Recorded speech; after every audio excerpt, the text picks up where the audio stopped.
Bueno, hay temas que de repente desaparecen de la agenda pública por muchas razones, pero vale la pena retomarlos porque algo está pasando. Y uno de esos temas es la reforma educativa de Andrés Manuel López Obrador, del presidente, que echó para atrás muchos de los postulados de la reforma educativa que impulsó el gobierno de Peña Nieto. ¿Cómo va? ¿Qué está pasando en el sector educativo? Para tal efecto invité a Marco Fernández, quien siempre nos ayuda a entender este tema educativo. Él es profesor e investigador del TEC de Monterrey. Marco, ¿cómo estás? Muy buenas noches. Hola, ¿cómo estamos? Buenas noches. Pues desapareció, ¿no te parece increíble el tema educativo de la agenda pública?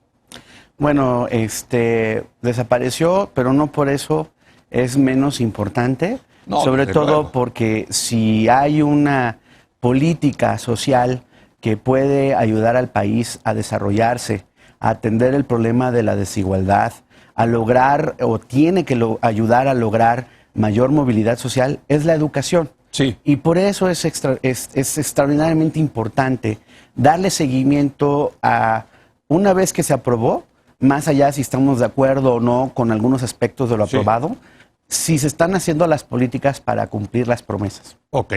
A ver, pues entremos en materia. Tú, una de las cosas que siempre has remarcado, y creo que correctamente, es el tema de la capacitación para los maestros. ¿Qué ha ocurrido ahí? Híjole, pues mira, Híjole. Es que ayer que estaba pensando en nuestra conversación, Sí. con franqueza me cuesta trabajo ahorita localizar un ámbito donde yo pueda decir, miren, hay esperanza, estamos moviendo en verdad la agenda de la reforma educativa, Sí. por ejemplo. De la de López Obrador. De la de López Obrador. O sea, por la de Peña ya quedó enterrada, ¿no? Ejemplo, le prometen a los maestros, lo ponen en la Constitución, Sí. que es su derecho, la capacitación continua para tener mejor labor en el aula. Sí. Estamos ya a Que febrero. lo presumieron muchísimo eso, ¿no? Estamos a febrero. Sí. Es la fecha que ni siquiera han presentado el plan sectorial de educación, que tenía que haber estado por ley el 13 de enero, y en donde justo ese plan sectorial de educación nos dice las grandes directrices del gobierno en términos de materia educativa. Para la capacitación, por ejemplo, además de que el año pasado subejercieron un importante monto de recursos, o sea, casi ejercieron solo el 52%, o sea, se quedó un pedazo sin ejercer importante. Ahora que están empezando a ver los cursos, tú hablas con los docentes y hay un montón de quejas, porque por un lado están los ajustes que se están haciendo al currículum en la denominada Nueva Escuela Mexicana, que además la autoridad, pues cuando platicas con ellos, les cuesta trabajo definir qué es lo nuevo de la denominada Nueva Escuela Mexicana. No, pues es político, es el Pero típico...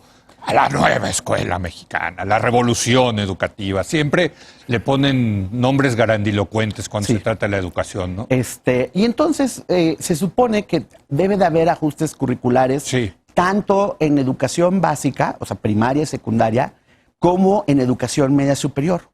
Y tú platicas allá afuera y hay un montón de incertidumbre, porque eso implica que tienen que cambiar los cursos de capacitación y que además la ley establece que debe de haber evaluaciones voluntarias, le llaman diagnósticas, para que también sirva de elemento para poder ver cómo mejorar los cursos de capacitación con base en esos resultados. La evaluación ya no es obligatoria, No es obligatoria, es voluntaria. Es voluntaria y se llama diagnóstica. La evaluación Para a eso, maestros, hay que decir. Para eso hay una comisión de mejora continua que es el que sustituye al INEE, pero es la fecha que todavía no nos dicen cómo van a ser las evaluaciones diagnósticas, y ellos mismos tienen que proponer cómo van a ser los cursos de capacitación. Pero ¿cómo van a ser cursos de capacitación si todavía no terminan de implementar los cambios del currículum? Que se supone que entonces, si vas a cambiar el currículum, tú tienes que enseñar a los docentes los ajustes para que puedan dar los cambios en el currículum. Conclusión, desastre ahorita en términos de capacitación continua. Segundo tema nodal. Seleccionar bien a los docentes. Promesa además de que no les iban a dar plaza automática a los normalistas, que habíamos leído mal la ley, que eso no era cierto, que incluso también los normalistas se iban a evaluar. Pero resulta que hace algunos meses, por ejemplo, Hubo las protestas en la normal en el Estado de México, la Lázaro Cárdenas del Río, y el señor subsecretario de Gobernación, el señor Ricardo Peralta, caracterizado por sus dichos desafortunados, Sí, bueno. pues también tuvo actuación desafortunada en términos educativos, porque fue y prometió a los que bloqueaban y habían secuestrado a autobuses y a sus conductores que les iban a dar plazas automáticas. Entonces dije, a ver, ¿cómo? A ver, ¿quién manda aquí? O sea, la ley, según nos dice la autoridad federal, promete que no se van a hacer estas cosas, pero en Gobernación ya andan prometiendo para quitar el bloqueo ese tipo de Y sí lo quitaron. Lo quitaron. El bloqueo, Es vaya. el bloqueo. Sí. Y pues no sabemos si les van a dar la plaza o no, porque si se las dan de manera automática, en términos estrictos de la propia interpretación de la Autoridad Educativa Federal, estarían violando la ley. Ok. Y ojo, aquí hay similitudes con el pasado. Porque una cosa decía Nuño y por el otro lado el subsecretario de Gobernación Miranda, de entonces, también fue y anduvo repartiendo plazas, sobre todo en Michoacán, de manera ilegal. Sí, sí. Entonces, digamos que esas prácticas pareciera que quieren Igualito. persistir. Ahora también, cuando tú ves a los docentes, y hay que meterse a las redes sociales, platicas con ellos, Sí, sí. hay un montón de incertidumbre sobre los procesos para promocionarse, ya sea de manera horizontal, es decir, seguir siendo profesor, pero tener un mejor salario, o para tu promoción vertical, es decir, quieres aspirar Sí. a ser director o supervisor. Que antes Y hay- era por las famosas evaluaciones. Exactamente. Sí, sí, sí. Y hay incertidumbre por la siguiente razón. En primer lugar, para la vertical, dicen, solo se va a poder, pueden participar los que tienen base. Prometieron que les iban a dar base a todos los docentes y eso no ha ocurrido. ¿Ok?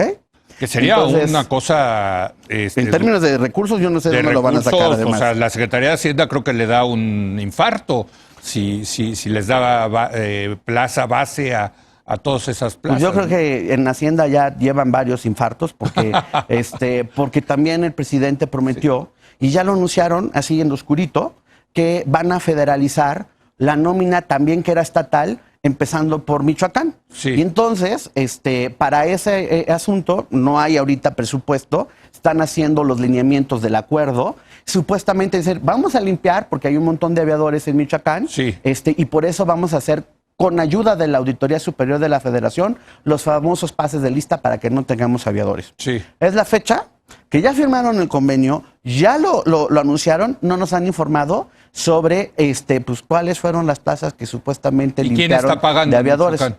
Pues ahorita supuestamente lo que van a hacer es a través de este fideicomiso, en una mezcla de recursos estatales y federales, Sí. van a pagar la parte que corresponde a la nómina estatal el gobierno federal. Ok. Pero insisto, otra vez, lamentablemente esto de la rendición de cuentas y hacer las cosas bien para que parezcan bien y no en lo oscurito, pues no pareciera ser la práctica desde la CEP. Déjame preguntarte, yo veo muy tranquilos, silenciosos a los sindicatos, tanto al Sindicato Nacional de Trabajadores de la Educación como a la Coordinadora Nacional de Trabajadores de la Educación. Esto me hace sospechar que están contentos con el statu quo. Están contentos porque pues están recuperando sus mecanismos de influencia sobre sus compañeros maestros, pero tú hablas con los maestros y los maestros están súper inquietos porque no saben bien qué cursos van a recibir que les sirvan, que realmente les sirvan para mejorar su labor docente, que puedan tener reglas claras y transparentes para poder promocionarse, ya sea para un mejor salario o por si quieren una mejor posición.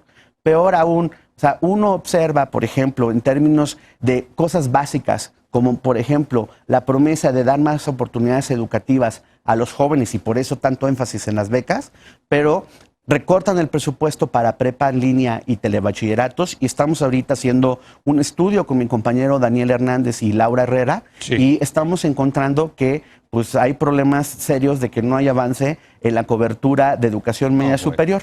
Bueno. Entonces, ahora, además, perdón, pero es que sí es, el recuento hace que uno le cueste trabajo ser optimista. Déjame entonces preguntarte, ¿hay una recolonización entonces de los sindicatos a la educación pública en México? Ellos oficialmente te van a decir absolutamente no. Ellos son el gobierno de México, claro, ¿no? El gobierno Pues federal. vayan a platicar a lo que está pasando en los sistemas educativos y pues la realidad lamentablemente es otra. Peor aún, se supone hay 7,280 millones de pesos para un programa que se llama La Escuela es Nuestra. Sí. Solo, y que supuestamente es para mejorar la infraestructura. 2 botoncitos de la preocupación. Sí. Se supone que hay una serie de criterios con base en necesidad de marginación y demás, y que tenían que hacer las escuelas su plan de lo que harían con el dinero para poder concursar y ver que se les pudiera dar los recursos. Pues ya anunciaron las escuelas, no hay en ningún lado reporte de los programas de lo que van a hacer con ese dinero. Se va a considerar que el dinero ya se gastó una vez que se mande de la SEP a la escuela. No hay necesidad de presentar facturas y entonces no va a poderse revisar cómo se van a gastar esos 7,280 millones de pesos. Qué barbaridad. Bueno, para concluir, Marco, siempre que vienes tú me deprimo, mano. Entonces, dame algo de optimismo, o no hay nada de optimismo con esta nueva reforma de López Obrador. Lo único que sí hay que decir es que parece que está muy calmado políticamente el mundo educativo, cosa que no, estaba en efervescencia el sexenio pasado, lo sabemos, ¿no? O sea, sí lo calmaron políticamente. Sí. Lo que aquí importa es si estamos avanzando en el aprendizaje de los niños y de los jóvenes. Incluso se está discutiendo si México va a participar todavía en PISA o no, porque si no hay dinero, PISA es la prueba, el examen de la OCDE para medir precisamente las habilidades de los jóvenes de secundaria y de preparatoria, todavía no se sabe. A mí me cuesta trabajo, porque creo fielmente en la necesidad de mejorar la educación. Desde luego. Hoy se habla de las habilidades socioemocionales, por ejemplo, que si tenemos que aprender el pensamiento crítico, que si tenemos que aprender a trabajar en equipo, etcétera. La ley lo recoge, lo promete, pero no se enseñan solitas. Le recortas el presupuesto a la capacitación. O sea, ¿cómo vamos a transformar los resultados de los jóvenes? Entonces, sí, pues políticamente pueden estar tranquilos porque los están dejando en paz en términos de recuperar la forma en que influyen sobre sus compañeros.